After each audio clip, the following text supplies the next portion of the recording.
Fill in the blank with the following signs and amounts. Gagawin natin, lagay na lang natin yung amounts. She purchased 700 pesos worth of office supplies in cash. So, nadagdagan yung office supplies. Bumili daw ng office supplies. Anong halaga ng office supplies? 700 pesos. Anong pinambayad niya pambili ng office supplies? Cash. So, cash is an asset. So, at the same time, nabawasan yung asset mo ng 700 pesos. So, walang effect sa liability, walang effect sa owner's equity. She purchased van for 1.5 cash, 1.5 million. So, yung van is an asset. So, nadagdagan yung asset mo. Kasi bumili ka daw ng van. So, 1.5 million. Then, at the same time, nabawasan yung asset mo na cash worth 1.5 million. She made an additional investment of 25,000 cash. So, si business, nag-increase yung asset niya, specifically yung cash worth 25,000. Then, kapag nagkakaroon ng investment, di ba, nagpapa-increase siya ng owner's equity. So, lang effect sa liability. She acquired equipment on account 245,000. Bumili daw ng equipment. So, equipment is an asset. Magkano yung halaga ng equipment na yun? 245,000. On account, pag sinabing on account, ibig sabihin utang. So, at the same time, nag-increase din yung utang. Then, walang effect sa OE. Made partial payment on equipment acquired on January 6. Partial payment, ibig sabihin, hindi niya binayaran. So, out of 245,000, 120,000 daw yung binayaran niya. So, nabawasan yung cash niya ng worth 120,000. Then, at the same time, nabawasan din yung utang niya na worth 120,000. Then, walang effect sa OE. Receive cash for services rendered. So, nakatanggap ka daw ng cash worth 50,000. Services rendered, ibig sabihin na i-render or naibigay mo na yung service, so kinita mo na yan. Revenue na yan. So, epekto nun sa OE, nag-increase ng 50,000. Then, no effect dito. Purchase furniture on credit, 1,000. On credit, so may utang. Bumili ka ng furniture, which is an asset worth 1,000. Nag-increase yung utang mo on credit utang, so 1,000. Then, no effect sa OE. Withdrew 5,000 for her personal use. So, si owner daw, nagkaroon ng withdrawals. So, nabawasan ng 5,000 cash. Then, ano epekto nun sa OE? So, nag-decrease din. Diba kapag may withdrawals? Billed customer A for services performed 20,000 pesos. So, yung 20,000, kinita na ba? Yes, kinita na. Kasi yung service, na-perform na or naibigay na. So, kinita mo na yung 20,000 kasi naibigay mo na yung service. Kumbaga, earned income na. Nakolekta mo na ba yung bayad? Hindi pa. Kaya nakalagay billed. Kumbaga, inisyuhan mo pa lang ng resibo, ganon. So, may matatanggap ka. Ano yung matatanggap mo na yun? Ito yung tinatawag nating receivable. Claim mo kay client mo, kay customer. Receive advance payment from customer Joy, 20,000. So, naka-receive ka ng advance payment. So, nadagdagan yung cash mo ng 20,000. Kaso kinita mo na, na-earn mo na ba yun? Hindi pa. Advance payment eh. So, meron kang utang. Ano yung utang mo? Yung service. Or yung pagbibigay ng product. So, worth 20,000. Obtain a loan from bank, 50,000. So, naka-receive ka ng 50,000. Saan galing? Utang kay bangko. So, yung utang mo na dagdagan din ng 50,000. Received electric bill to be paid for the next month, 50,000. So, babayaran mo pa daw next month. So, this month, meron ka ng electric bill worth 50,000. So, napakinabangan mo na yan. Expense na yan. Electric bill, yung iba nilalagay yan sa utilities expense. So, dahil may expense ka na, na-epekto nun sa OE, nagde-decrease ng 50,000. Then, binayaran mo na pa, hindi pa. Kaya hindi mababawasan yung asset. Instead, utang pala, hindi mo pa binabayaran. Next month mo pa babayaran. So, nag-increase yung utang mo na 50,000. Paid telephone bill for the month, 1,699. So, ito, telephone bill, yung ibang company nilalagay yan under utilities expense. So, ito, expense mo na yan for this month. So, 1,699, ano yung epekto ng expense sa OE? Nagpapadecrease. So, binayaran na daw. Hindi siya utang, binayaran na.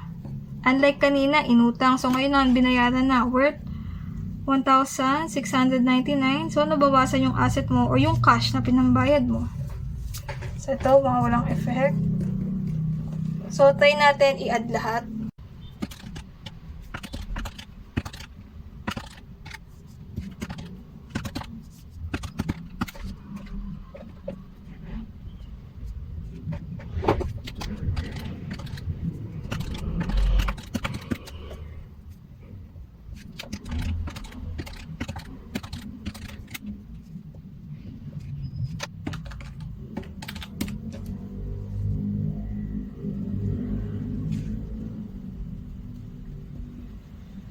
So, may kita natin, balanse pa rin sila.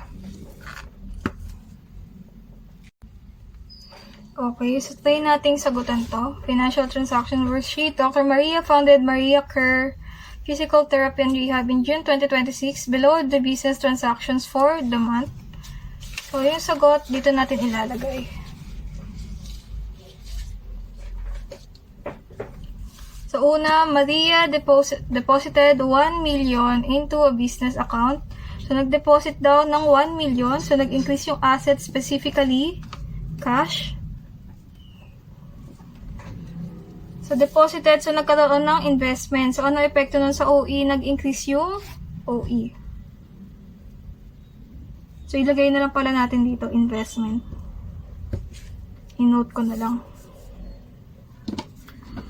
Letter B, acquired professional equipment worth 120,000 on credit from Alemove Company. So, nag-acquire, bumili ng professional equipment. Yung professional equipment ay worth 120,000. So, equipment is an asset. So, worth 120,000. On credit, ibig sabihin yung pinabili mo na equipment ay utang daw kay Alemove Company. So, nadagdagan yung utang natin, yung accounts payable. So, 120,000. So, yung iba, so, depende naman sa napag-usapan. So, pwede yung accounts payable or notes payable. So, basta utang siya. Letter C, bought office equipment worth 15,000 on credit from Mary Company. So, bumili daw ng office equipment worth 15. So, office equipment is an asset. Letter C, office equipment, 15,000. So, yung 15,000, yung pinambili ng office equipment, utang daw. So, nag-increase yung utang natin ng worth 15,000. So, anong letter D? Delivered professional services and received 30,000 cash. So, naka-receive daw ng 30,000 cash. So, nag-increase yung cash natin ng 30,000. Delivered, ibig sabihin, naibigay mo na yung service. So, kinita mo na yan. So, yung epekto ng earned income or ng revenue sa OE, nag-i-increase. So, nag-i-increase yung OE natin ng 30,000. Ito yung revenue. Letter E. Provided professional service and earned 20,000 on credit. So, nag-provide na ng service. So, ibig sabihin, kinita na yan, earned 28,000. Earned income, so revenue yan. Ang epekto ng revenue sa OE, nag-i-increase yung OE, di ba? So, revenue. Pero, natanggap mo na ba yung kabayaran ng 28,000? Hindi pa daw. On credit. So, ibig sabihin, mali-receive mo pa lang yan. May claim ka pa kay customer. So, ito yung tinatawag nating accounts receivable. So, worth 28,000.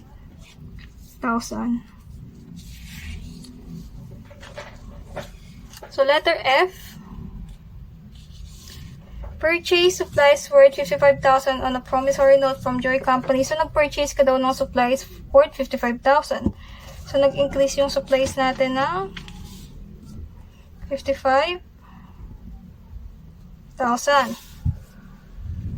So, On a promissory note, ibig sabihin, notes payable. So, utang yan. Yung binili nating supplies, utang natin yan kay Joy Company on a promissory note. So, nabdagdagan yung notes payable natin ng 55,000.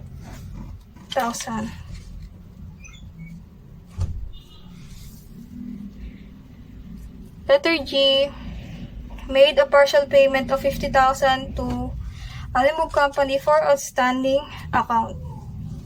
So, saan ba? Ito, si Arimove. Ito. Out of 120, 50,000 daw yung binayaran mo. So, nabawasan ka ng cash. Kasi binayaran mo. Nabawasan ka ng 50,000 cash. So, at the same time, nabawasan yung utang mo kay Arimove ng worth 50,000.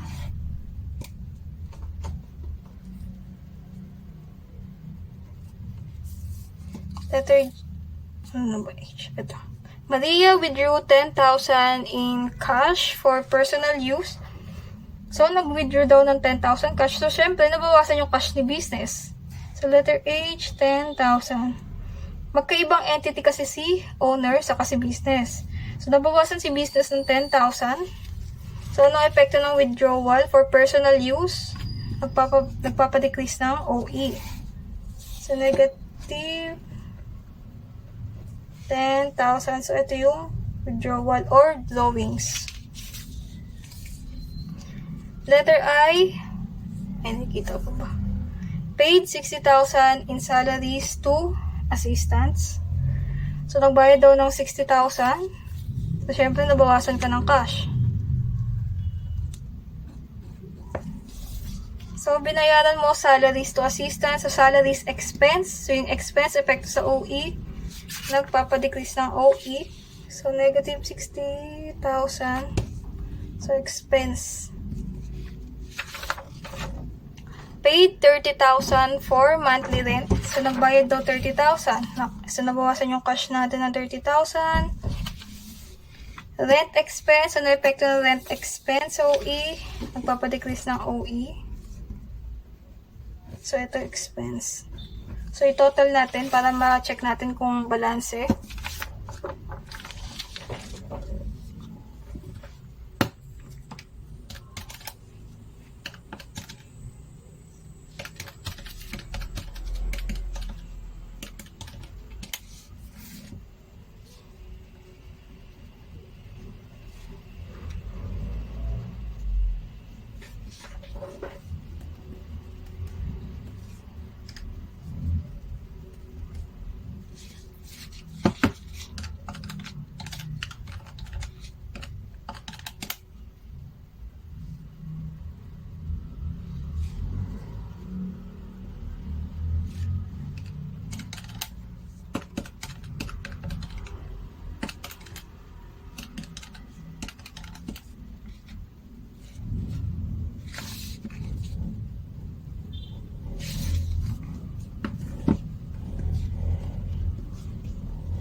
So, balanse pa rin naman. Okay. So, ito yung buong questionnaire. Then, ito naman yung answer.